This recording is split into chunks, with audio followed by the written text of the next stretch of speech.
Darrell Bennett here, and welcome to another edition of Comeback Swinging with Darrell Bennett, the podcast. We are dedicated to bringing you content that inspires, educates, and empowers you, mind, spirit, and soul. Today, I want to talk about something that's been on the lips of everyone. You had to have been under a rock to have not heard about this over the past week or so, but I want to talk about it from a different angle.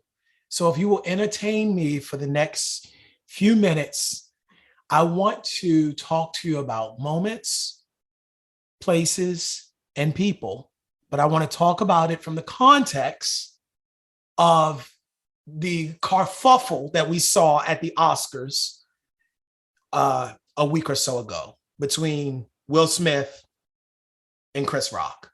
Now, let me start by saying, before I even delve into this, as with everything that I do, I'm here to raise the conversation.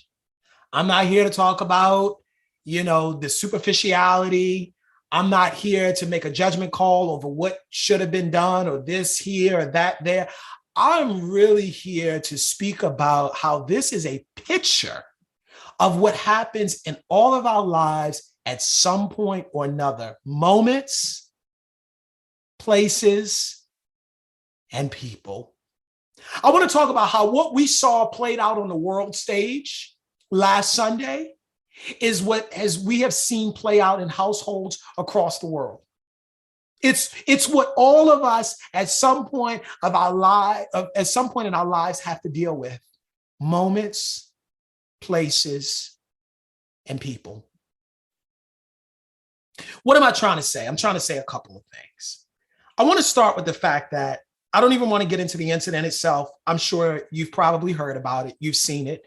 And you have your own judgment call as to what happened or what didn't happen. Was it staged? Was it not staged? Was it, part of a larger conspiracy theory? Whatever. I'm not here to really get into that. I'm really here to talk about how, whether it was staged or not, whether it was calculated or not, I want to talk about moments. I want to talk about places, and I want to talk about people. If I had time, I would talk about perceptions and paradigms, but I don't have time to even get into that.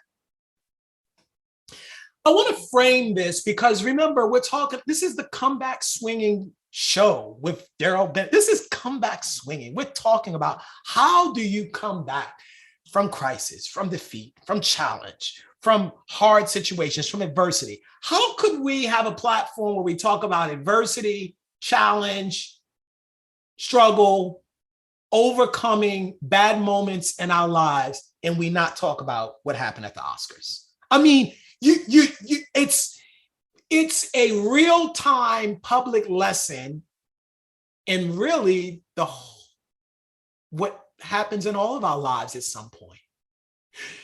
All right, let me back up because there's so much I really want to say.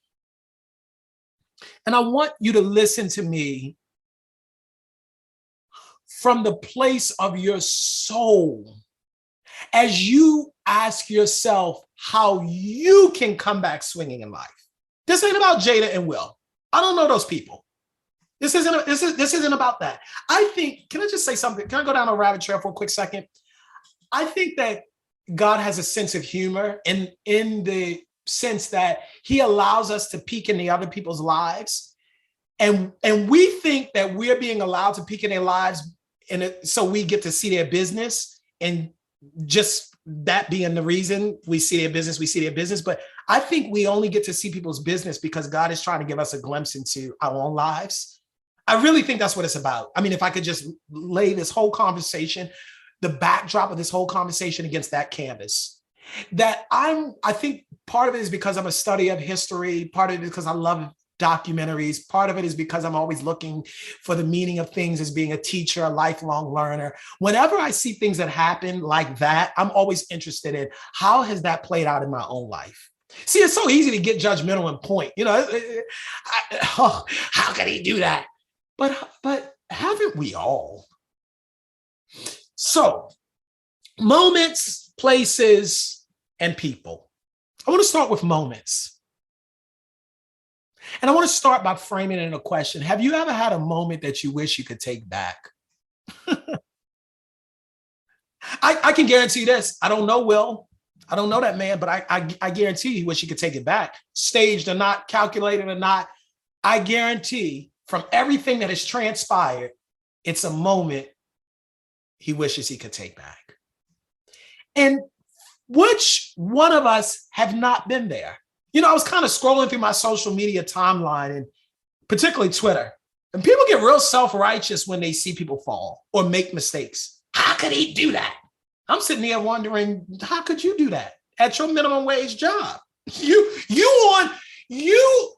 work at a minimum wage job and you on probation there because you run your mouth too much and you got an attitude. Your last progress report talked about your attitude. Who are you to talk about him? But people get real self-righteous. This is what we do. We look at other people. We look at them like, how can they do that? But I looked at it. I'm talking about me, Darrell Bennett, from a totally different perspective. I looked at it from a place of sympathy, empathy, and embarrassment for Chris, for Will, for everybody there. If you know part of my story, I know what it's like to have a moment you wish you could take back. I mean, that's what my book, Come Back Swinging, is partly about. Book drop here, available on Amazon and everywhere online books are sold. It's in hardcover, softcover. It's an e-reader version as well as Audible. So any way you want to get it, you can get it. Check it out. Come Back Swinging. It's a powerful book. And part of what I talk about in Come Back Swinging is how, after, for me, the events that led me to federal prison and that moment in my life, and I can't take back that moment that led me to prison. Not just about the prison, but the moment that led me to prison. Oh my gosh, now what? What do you do when there's something that you've done that you can't take back? Can I ask you a side question? How do you deal with it when the worst thing they say about you isn't a lie, but it's the truth? I want to talk about that for a second. I want to talk about for a second that when they come to talk about you and say mean things about you, that it's actually the truth. I've been there. Oh, so I don't come from a place of judgment toward Will. I can't. I come from a place of, bruh, I know the feeling. I would dare to say from the moment he walked back to his seat, he was probably thinking, what the heck did I do? The yelling, the screaming, and the cussing at the seat is probably just still out of his mind. He's probably still trying to, what in the world happened? See, sometimes we go through things in life, we don't even know what happened. So let me frame this. I want to talk about the moment. I want to talk about the fact that here was a Black man about to receive an award that has traditionally been considered an exclusive, let me put it this way. The Academy Award is one of the last vestiges of white privilege and exclusivity. And here was a Black man about to receive the highest award, not supporting actor, not best composer in a musical performance, in a drama, over on the side. The best actor award. This is his moment. This is his moment. And look what happens. And I don't want to talk about look what happens from the fact of him slapping Chris. I want to talk about look what happens from whatever the angst was in his heart and in his mind that caused him to get out from that seat. And I empathize with Will because it's easy for people after they see the slap to criticize you, but it's hard for them to see what was going on in your heart and your mind that made you get up in the first place. I want to talk about moments in life that are defining. Will was on the cusp of a defining moment. One way or the other, this would change his life forever. And look what happens. Now, we could easily say the enemy was Chris, the enemy was Will, the enemy was people, but I want to raise the conversation that we wrestle not against flesh and blood. but we wrestle against forces and powers and principalities. This was deeper than what we can see. This was a man who had worked for decades on his craft, in his business, on his brand, who was now at the precipice of walking into a moment that very few people in his profession will ever see. The moment where he would stand atop a mountain for the world to see and grab the Academy Award. And look what the enemy orchestrates. I want to talk about moments because the enemy knows your moment, even if you don't. See, that's what I learned in my dark place. That even though I didn't get the power of my moment, the enemy did. That's what I talked about in Comeback Swinging. 3 years after graduating from Harvard Law School, I was sitting in somebody's federal prison. How did it happen? Because I didn't know the moment. Do you realize you can be in a moment but not know a moment? I wish I could just sit there. I could sit there for people who are in time, but you're not on time. You don't understand what's truly taking place. That is not, your life isn't about days and years. It's about moments and seasons. I've loved history my whole life. I used to read encyclopedias as a kid. It would amaze me. You could read whether it's about kings or queens or about politicians or about musical artists or about people who were entertainers or about maybe they were folks that were just cultural icons or writers or people who were just famous for being famous, whatever it was. I would read villains maybe, but it would amaze me when I would read encyclopedias that what I would see was not the fact that maybe they lived for 90 years. They only mentioned that as an aside. It was moments, one moment that would change their life. Moments. You don't read about the story of Martin Luther King without the moment of him saying that I had a dream.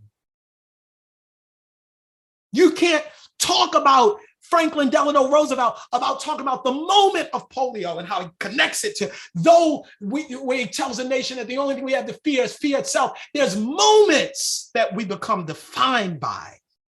Not just by in the minds of the people, but in the minds of our own eye as we see our lives. There's moments. As I look over my life, it's not years that I remember. It's moments. It's moments. It's moments. It's moments in time where time stopped. Do you know your moment? I once heard it said to me, somebody said to me, Darrell, the easiest thing for the enemy to steal from you is something you don't know that you have. See, your moment can get stolen if you don't know your moment. I can steal your I can steal your blessing for stew if you don't realize that your blessing is really something that's going to change the world. But if you don't value it, then you'll sell it for stew. See, you have to know what your moment is. I don't know Will Smith. Did he know his moment? I don't know.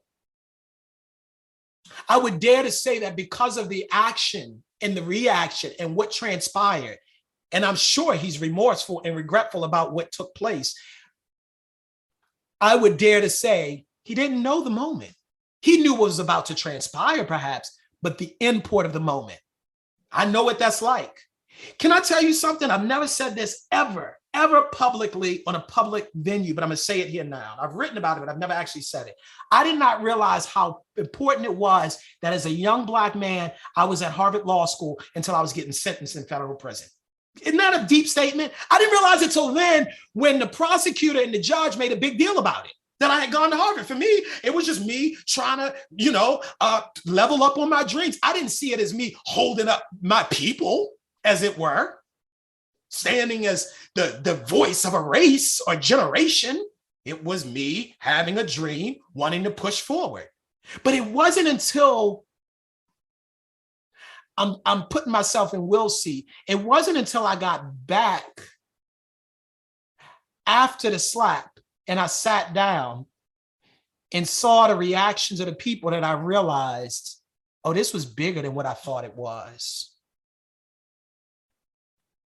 It wasn't until I got the sentence and I realized It wasn't just another young Black guy there. I stood for something. And that's when I began to realize the enemy was after my moment. Oh my gosh, if you could get that, I'd reach through the computer, the phone, the tablet, whatever you're listening to me on, and give you a hug. If you could just know your moment. The moment. The moment. And my heart aches for Will because now, in the minds of some people, his whole life gets boiled down to that one moment. Because, see, that's what social media will do. And I know people are trying to make the comparison to John Wayne and, oh, he had to be with strain from coming up on stage in 1972 or 1974, whenever that was. That was before the ad. First of all, it was John Wayne. Okay, John Wayne could do that because he was John Wayne. The rules apply differently to old white John Wayne in 1972 than they do to young Will Smith, or relatively young Will Smith at the Academy Awards, all right, in front of the whole world. And so I say this to say, it's a moment. For some people, his whole life is freeze frame at that moment.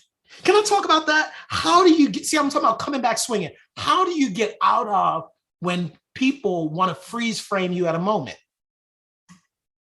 A moment. I was watching the story of Monica Lewinsky, see, there we go. It's actually the story of the Bill Clinton affair, but Monica Lewinsky is profiled on it. This just got released. Really good, actually, like a 6-part series on Hulu, Netflix, one of those. And I'm watching it, and I'm sitting here like, wow. Here is a woman. My heart goes out to her too. Here is a woman that when her name, her very name evokes imagery. Never got married, never had children. That still to this day, in many ways, her identity is tied up in that moment. I did not have sex with that woman, sexual relations with that woman, Miss Lewinsky. In a way that his life isn't even tied up in that moment. His life is impacted by that moment, but her life is tied up in it. Oh, see, that's a whole other thing. Because see, that's the power of moments. See, some moments will impact you. Some moments will define you. See, if I could really talk about that, if you could get that, it would change the way you move around life. See, some moments will define you. And we don't talk about that enough because we act as if every moment that you have in life, you'll get it again. You know that it happened last year, it'll happen again. The trees bloomed April 5th last year, it's April 5th this year, it'll bloom again. But I'm trying to tell you, some things only happen every now and again. Some things never happen again. It's the truth of the matter. I'm here to say, I know this for a fact. I'll never be 27 years old again, being inducted into the bar, being inducted by the Chief Justice of the state. Now, at 37, I might get my law license back to be able to practice, but it won't be 27. That moment is over. Will Smith might get another Oscar, maybe. I don't know. Maybe he never will get an Oscar, but he's a great actor. But that moment, that one there may never happen. That one will never happen. He'll never again get another first moment to get the first time being best actor. That'll never happen again. Even if you get it 10 times, you always only have that one first time. So what am I trying to say? I'm not talking about Jada and Will, just talk about Jada and Will. I'm trying to give you a mirror to yourself. What's your moment? And where are you being fought in your moment? And that's why I want to switch to places. Do you notice that life really boils down to moments, places, and people? Think about places. Think about over your life, the fights that have happened in your life. I guarantee you, if you're listening to me and you've lived longer than, I'm going to give you some age here, I'm going to say 25 to 30 years old, you'll start to realize there's a theme in your life. Everywhere you've been fought in the same place. Every battle you fought, I guarantee you it's been in a handful of places. Yeah, the states may have changed and the settings may have changed. Listen to me, I'm going deeper. But the place themselves is the same place. That's what I've noticed. People that struggle in certain areas, they've struggled in that area. It's been that same place, and the enemy has gotten a foothold there and has loved it, and people have taken advantage of it. Places. Do you notice when you're really on the precipice of changing the world, when you're really on the precipice of your moment, you'll always be attacked in the place where you can make the greatest impact? Listen to me on that. You'll always be attacked at the place of your greatest impact when you're on the precipice of your moment. What do I mean? This whole thing that happened between Chris and Will didn't happen in a back alley. It didn't happen just on a movie set that you kind of had to hear about on TMZ later. This happened at the Academy Awards, at the climax, at the apex of where they were celebrating the prime of their careers. So you got one guy who gets slapped while he is delivering his craft, while he's literally speaking. His whole life, or not his whole, but Chris Rock is known for speaking and communicating, and he's slapped at the place of what he's doing, what he's gifted at doing. And Will Smith is perpetrating this act at the place where he is to receive this award for his profession. Notice how the enemy loves to orchestrate where the fight doesn't just happen in a random spot. It happens at the place. But this is something that should give you some sense of encouragement. The place where you're being fought the hardest is actually the place where you have the potential to do the greatest amount of good and have the greatest amount of impact. That's why the enemy's fighting you there. Who has it got slapped? Because there was the perception. There was the perception that if I hit you, I'll shut you up. If I hit you, I'll embarrass you. If I hit you, I'll throw you off. And how many times in life does the enemy come to throw you off from the place where you have power?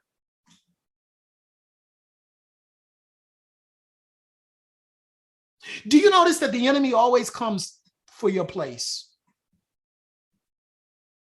See, I'm really giving you some spiritual principles without going there, because I'm going there without going there.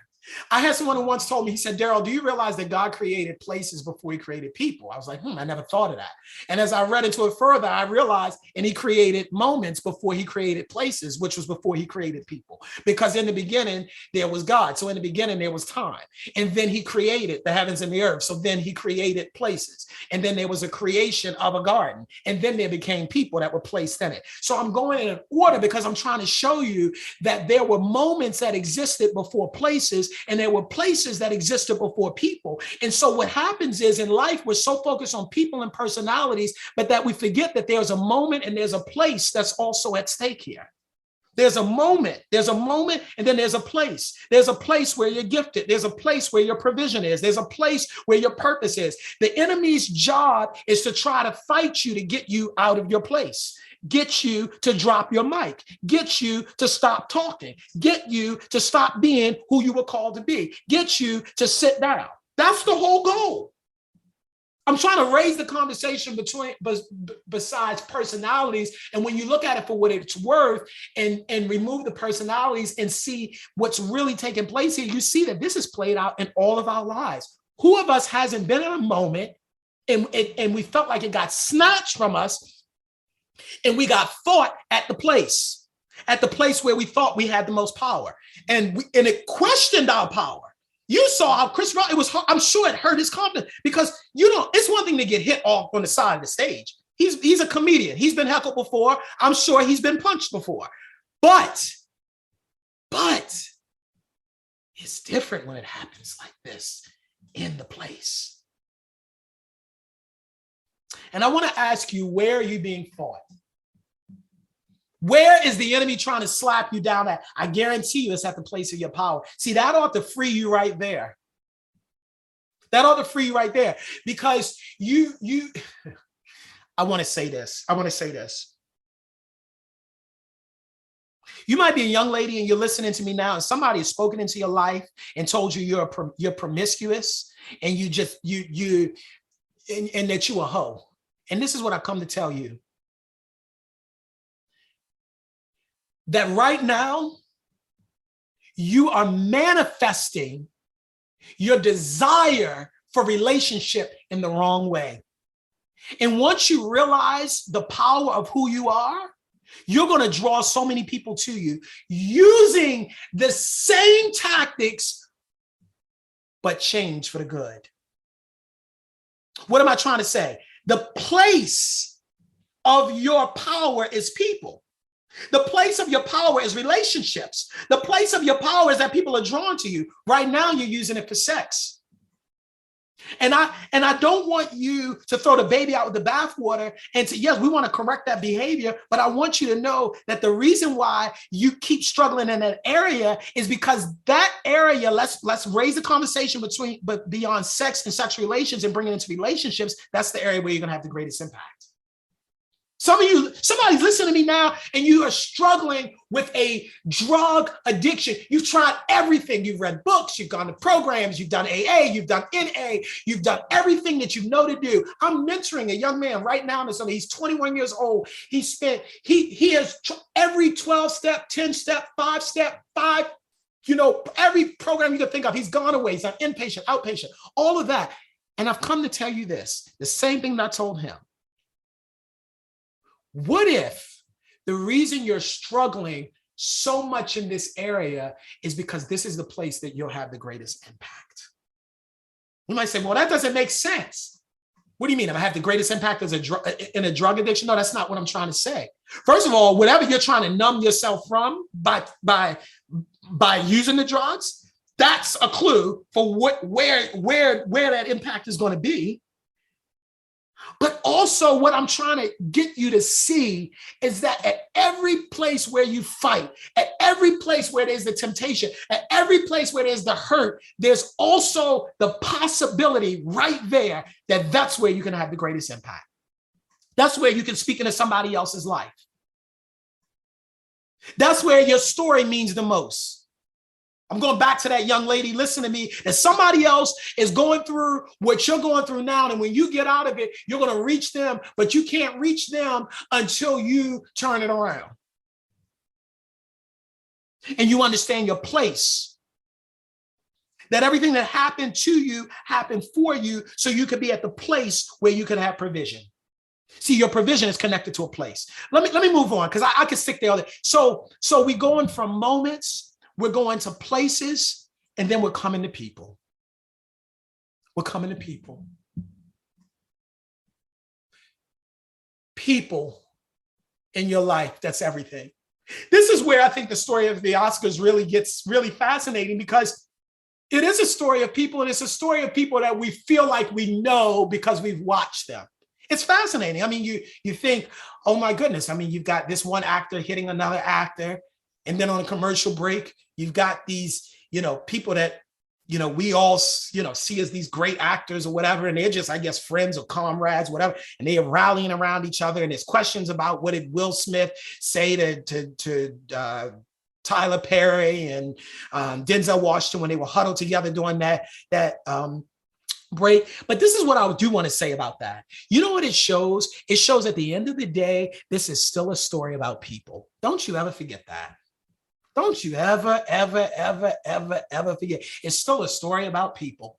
It's still a story about people. See, I think we forget that. It's easy to say Will Smith and Chris Rock. It's still people. It's still a man that's hurting. It's still a man that's nervous. It's still a man that's dealing with whatever he's dealing with. We're having questions about mental health and this or that. There's still people. People trying to figure out how to go through life. And I think it's interesting because, one of my favorite sermons by T.D. Jakes, he talks about the difference between constituents, comrades, and confidants. Really is a great breakdown between, constituents, people who are for what you're for, comrades, people who are against what you're against, and then confidants, which are those that are really for you. There's very few that are like that are for you. They're your friends. They're there with you. They're going to fight with you. That's probably your Tyler Perry and your Denzel Washington that rallied to his defense. Notice in that room, notice how many people now when the fodder has gone on, it's been about a week later, and the talk starts talking and all of that. Imagine how many people who are in his circle that have now abandoned him because they've seen this side of him. See, I'm going somewhere when I talk about moments, places, and people. When people see a glimpse of you from what they are used to seeing you as, it scares people. Because see, we forget it's still a person behind the actor, behind the image, behind the brand, behind the reps, behind all that. It's still people. And you know what I also think is interesting? It's kind of a side note. It's a small point, but I do think it's a big point for what it's worth. That this goes to show how much is a story about people. As big as he is, as wealthy as he is, as famous as he is, and I know that they say that he has reps were in the back and they were going back and forth with the Oscars reps. Do you notice that the first people that got to him weren't his reps, wasn't his handlers, wasn't his press people, wasn't his lawyers? It was what? Tyler and Denzel. It was people that were in his craft, that were close to him, that walked up to say something to him. And I guess Bradley Cooper said something. What am I trying to say? What I'm really trying to say is, at the end of the day, don't you ever forget, it still comes down to people. You got to know who's really in your daggone corner. Will Smith is learning that now. Monday morning, I heard them tweet. I read them tweet. He said, if you would have asked last weekend, who doesn't like Will Smith, it wouldn't have been a hand in the audience that would have gotten raised. What's there not to like about Will Smith? He said, today, I don't think he has a friend in Hollywood. And I think it's some truth to that, because see, what happens is when things are uncovered about who you are and people see you in a different light, now comes the degradation part. Let me say it this way. Now comes the part where people want to, if you're not careful, the same ones that made you a god will now make you into a demon. I was trying to talk around it, but I didn't know how to talk around it without just getting right to it. Do you notice that? They will build you up to break you down.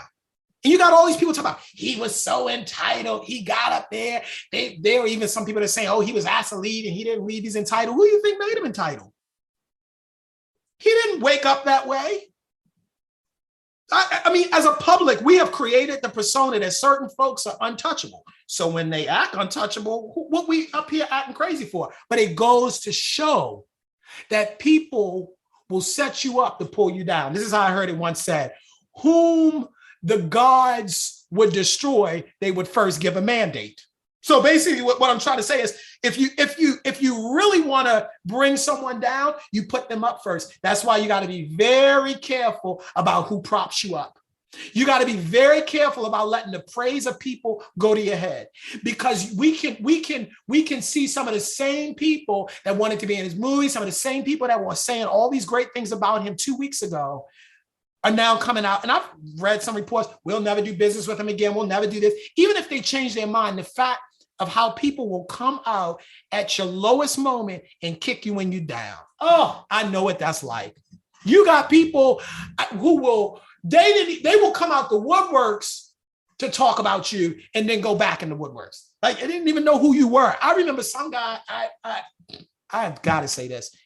When I got the sentence that I received, I hadn't even talked to him since law school. He reached out to somebody that I knew and said, tell him the judge should have given him a higher sentence. I was sitting up here thinking, I'm going to be honest with you. I thought in the back of my mind, when I am released and I see him, I'm going to punch him dead in his face. I'm being honest. That's exactly what I thought in my mind. I haven't seen him since, and I won't when I do it, because I'm better now. And we've had a conversation.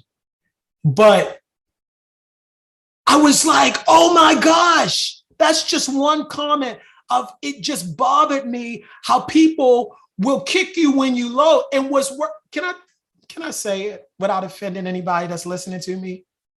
Sometimes the people that are the harshest critics are the people that's not doing nearly as much as you doing. I mean, I'm watching on Twitter. You got people, you criticize Will up and down. All right, and what about you and your hectic life? I saw it when the whole thing came out with the entanglement. I remember I was actually sitting in church. Somebody said, it's not an entanglement, it's an affair. And I'm sitting there thinking, and you working on your fourth marriage. So who are you to talk about their life? But let me leave that alone. Let me leave that alone. I don't want to go down that. What I'm really trying to say is life comes down to moments. It comes down to places, and it comes down to people. I don't care how big you are. Let me tighten up this point about people, and then I'm gonna end. I don't care how big you are. It still comes down to people. I don't care how famous you are. It still comes down to people, and it comes down to a small group. Yes. When you're making money for people, everybody likes you. When you're popular, everybody likes you. But the real of the real, and this is what Will is seeing now, the real of the real is what gets seen when they see your ugly side. The real of the real is what gets seen that you're not Superman, but you're really Clark Kent. That's the real truth. The truth of the matter is Superman wasn't Clark Kent. Clark Kent was Superman. He was a man who also doubled as a hero. We forget that. We forget about the humanity in people. We forget it. When we take pictures of people as, you know, from the moment they walk out of their door, we forget that they're still people. We forget. We yell at name and we scream and we're so happy to see it. We forget. And then we get so quick to say that they're entitled when we've created that paradigm. We've created the paradigm. We've helped to create in the imagination of people that there are certain people that can do whatever. And then we forget when they act as humans that they are humans just like us. Because see, they will put you up to knock you down. But the story of Will and Chris is so much bigger than just that. It's the story of moments. It's the story of places. And it's the story of people. And this is how I want to end. Totally no condemnation, but it's just raising your level of awareness to see what's taking place here. Here was an Oscars where not only did we have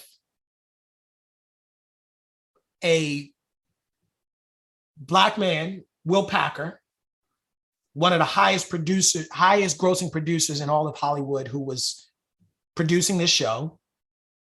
We've got a Black man that's winning Best Actor award.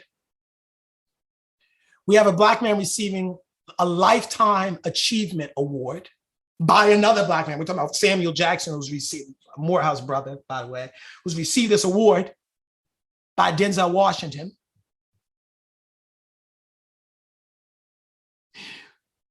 Tributes. There were all types of tributes done during that show, all types of things. We didn't hear about none of that.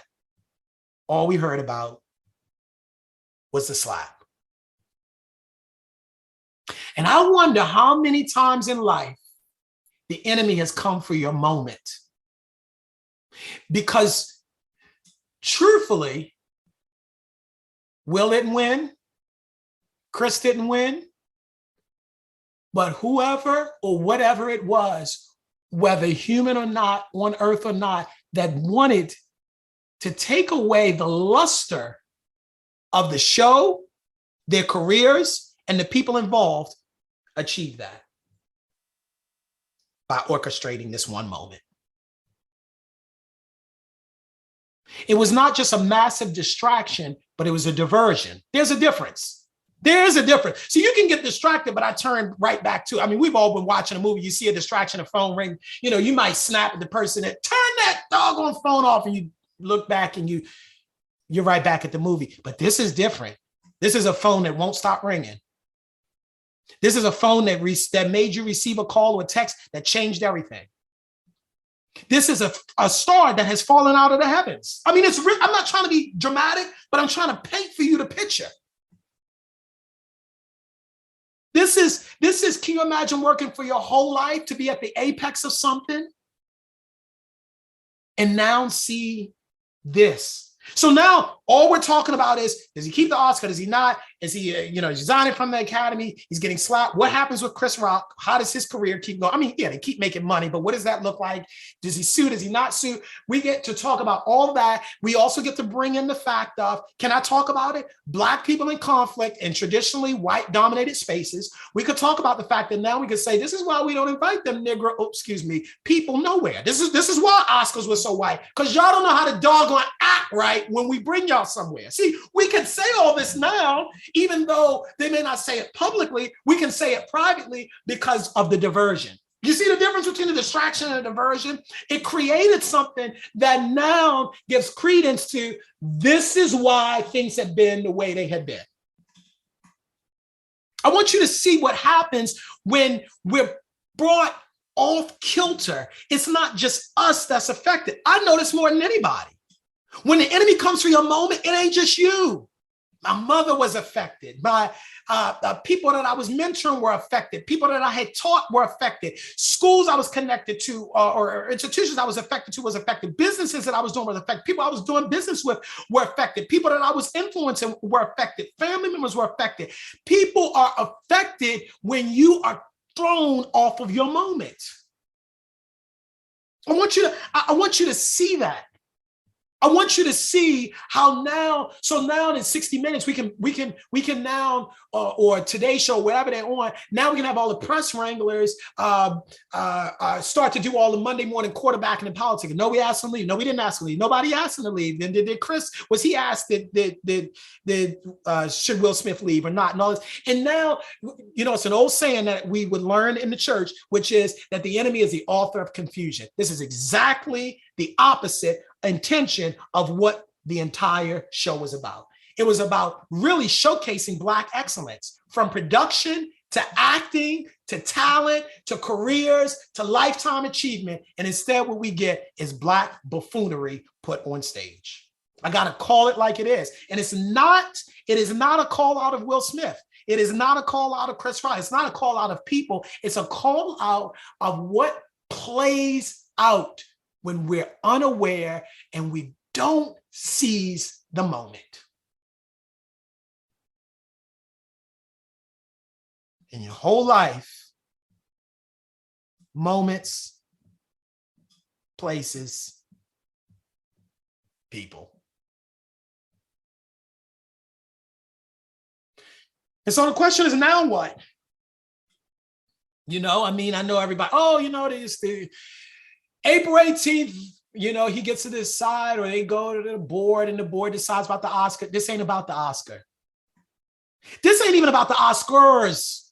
This is bigger. See, this is partly why I'm speaking to you while I'm doing the podcast, and why I've known this is my moment to speak more, because I want people to see beyond what you see. This is bigger than that.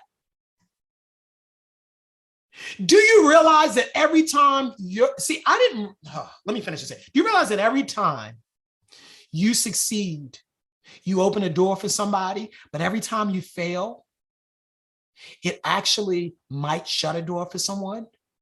Think about that. Think about now other actors who will not, or perhaps think about the other repercussions for other lesser known actors, because everybody's lesser known than Will Smith as a Black person, unless you are Denzel Washington as an actor. There's no other person in that room that was more well known as an actor than Will Smith, I would say, and Denzel. So anyone else in that room that's a person of color that's coming up, imagine now whatever repercussions that are put in place for Will that now will affect them. Who knows if it now turns into first row is now reserved for senior Academy members, which translation is not y'all, because y'all act the doggone fool. Because maybe if you were in row 2 or 3, we could have caught you before you walked on stage. I'm sure they're having all these conversations. We can't help but have a conversation. And it hurt my heart when I read this is when I realized I got to speak on this today. It hurt my heart when I started seeing the back and forth between the agents of Will Packer and Will Smith and Chris Rock, and it becomes this big thing about, really seems like Will Packer's in between a bad situation. You know, because now it comes on him. I don't know how it comes on him, a black man. See, this is the irony of it. Now, the Academy Awards, which is one of the, I already said, which is one of the last vestiges and bastions of white privilege. How is it that Will Packer, a black man, gets to fall for that, for what Will did? Check that out. That the face behind the Academy for 2022, check this out, and who gets the fall is not the Oscars so white people. You know, the people that you would expect, all of the, I mean, where are all these Academy members that I'm sure don't look nothing like Will Packard and Will Smith, or at least the majority of them, but yet the ones at the center of the controversy, Chris, Will, and Will. Check that out. Look at that. And it hurt my heart when I saw that, I guess, Will Smith's people said, well, Will Packer never asked him to leave. In fact, he said, I want you to stay. He was I can imagine that situation. I wasn't there, but we all been in a situation where you've been at your job and somebody that you like and you care about screwed up at the job, right? And you're in a bad situation. You may even be the supervisor. Bruh, you messed up. What do I do? And this is a bad situation.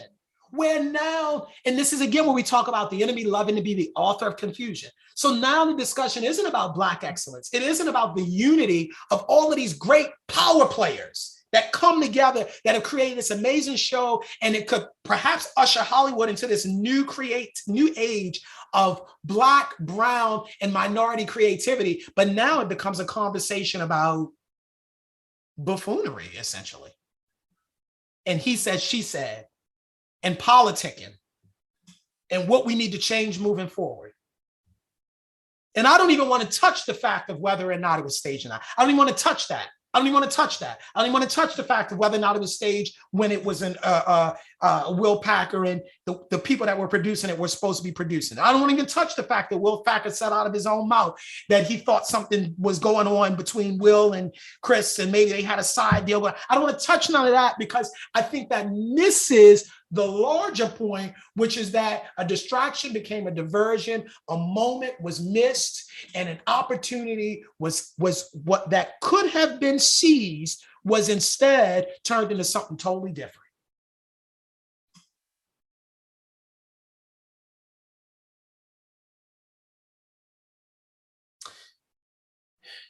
Do you know your moment? Do you know your moment, or are you just kind of living throughout time? Do you know your moment, or are you waiting for somebody to tell you your moment?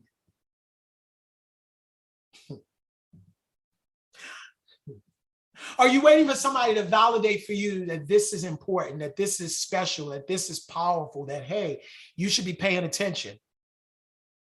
Or do you recognize your moment? Do you know the place of your power? Can you identify the people in your corner? There were a lot of people in that room. Some of the same people that gave him a standing ovation are now going on record in front of the cameras criticizing him. That goes to show you can't take the praise of people too much to heart. Some of the same ones that were clapping, they were clapping after he slapped the man. You can watch the clip. They clapped then. They laughed then. And you have some of the same ones, I don't know how he did it. That's what people will do. So you got to know that just because they're in the room doesn't mean they're in my corner. Just because they're clapping for me doesn't mean they support me. Just because they laugh when I do something, I got to know the difference between somebody's laughing with me and laughing at me.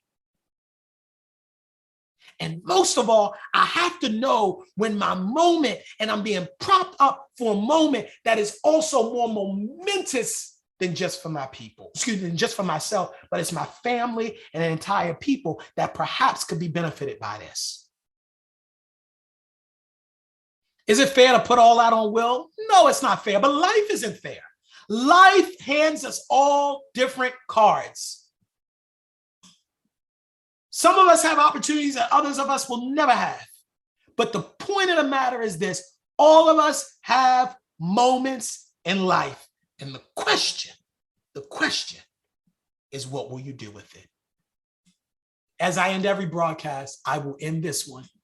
No matter what has happened in your life, no matter how far you've fallen, you can come back swinging.